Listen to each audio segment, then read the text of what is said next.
I worked about 30 kilometers from my hometown and was almost never home during the day, unless some work-related business brought me to my hometown during the day. But that Wednesday morning was one of the few exceptions. About 10 o'clock, my work-related business was completed and I decided to stop by the house, although I didn't expect anyone to be there. The kids, Lisa and Elmer, had to be at school, and my wife, Monica, spent 2 hours at the gym every Wednesday morning before starting work at the fashion store at noon. So I was a little surprised when a metallic silver-colored Volvo V70 showed up in my driveway. Monica hadn't told me about any visitor, and it was very unusual for her to miss her weekly gym class.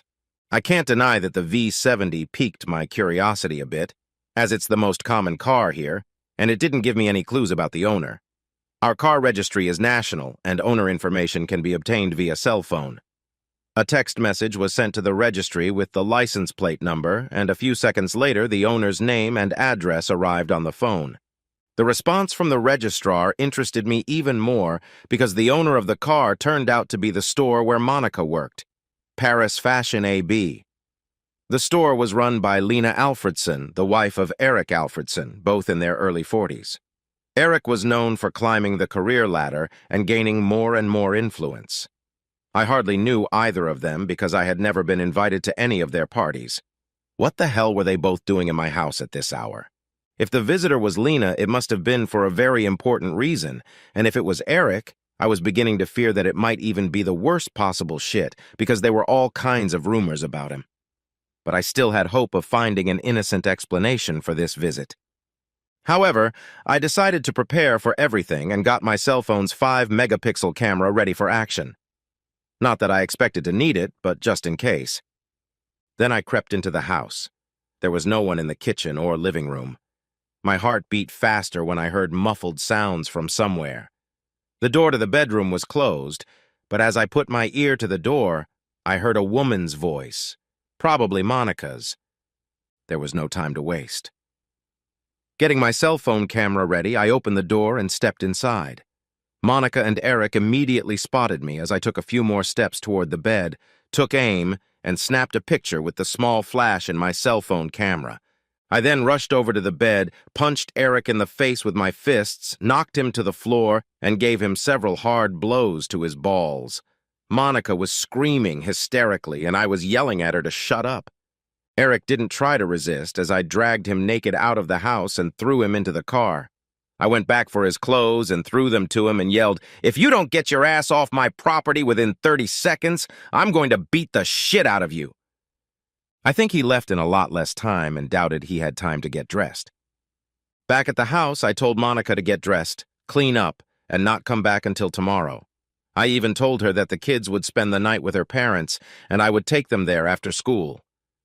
Before leaving the house, Monica tried to tell me some nonsense about things not being as they seem, that I was her only love, and so on. I yelled at her again to shut up, and after a few seconds, she obeyed and left. All I can remember now is that I must have been in a very bad shock, because when I think back on everything that happened in the first hours after they were discovered, it's like I'm in a fog. However, I do know that I called work, told them the truth, and promised to return to work on Monday.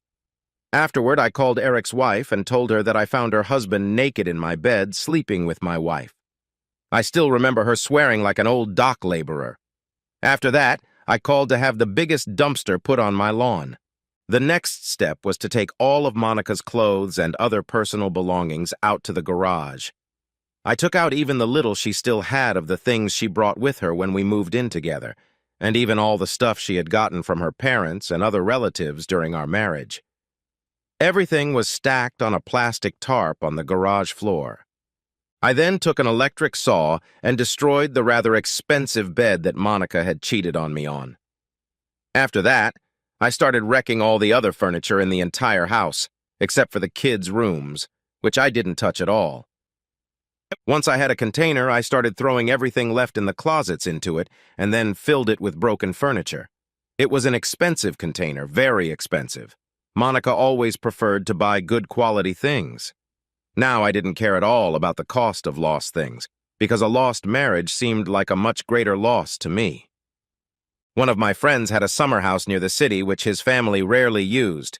I called him, told him what had happened, and rented the house until I could find a place to live in the city where I worked. During a lunch break in town, I pulled out our joint bank accounts and divided them into equal parts.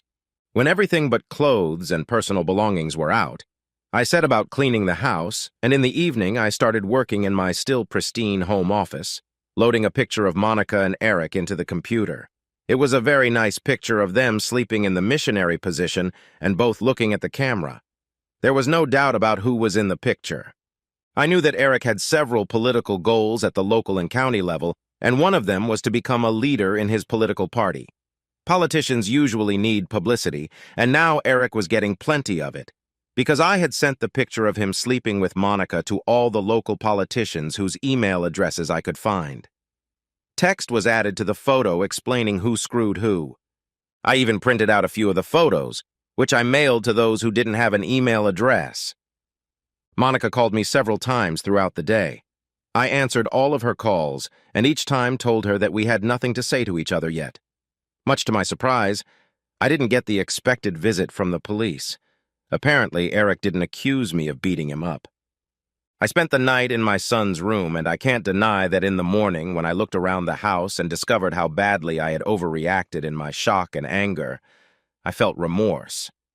No doubt that was why Vikings were feared in the coastal regions of Europe. I decided, however, that it was better to be a savage than a wanking weakling when a man finds out his wife has cheated on him. Reading the morning paper, I found an interesting headline, "Naked Man in Auto Catastrophe." The article that followed stated that a naked man had crashed his car into a garbage truck, and because he had not used his seatbelt, he had suffered several injuries, although the airbags had saved him from the worst that could have happened. One thing was certain, no one could blame me for punching him in the face, and another thing was that there was more to it.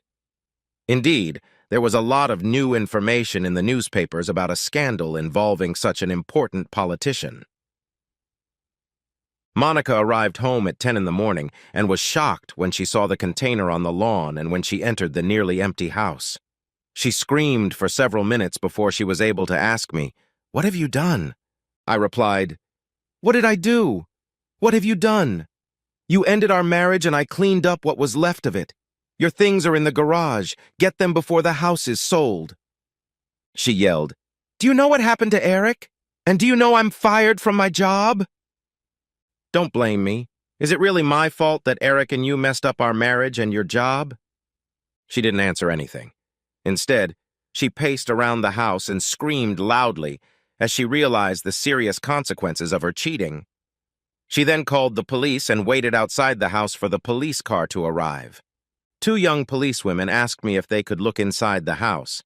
I agreed, and they asked a few questions about Monica's belongings, spent a few minutes in the house and garage, and then left, telling Monica they were sorry for her, even though my overreaction was incredibly stupid, but it wasn't against the law. Monica cursed at me and left our home.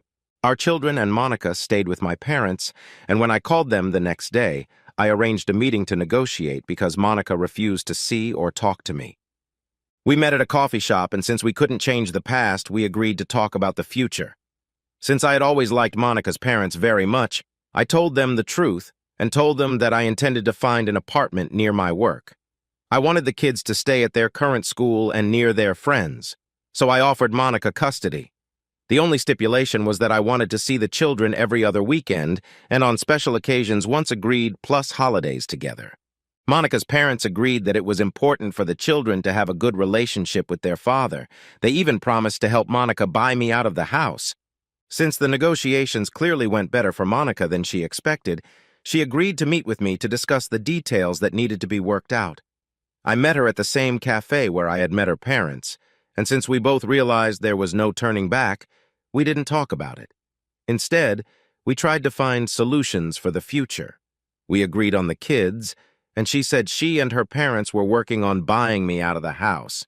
Using his connections, my boss found me a nice apartment with a good location that I was able to move into a month later. One Friday, when I was without children, my coworker Anna invited me to dinner with her and her husband Rolf.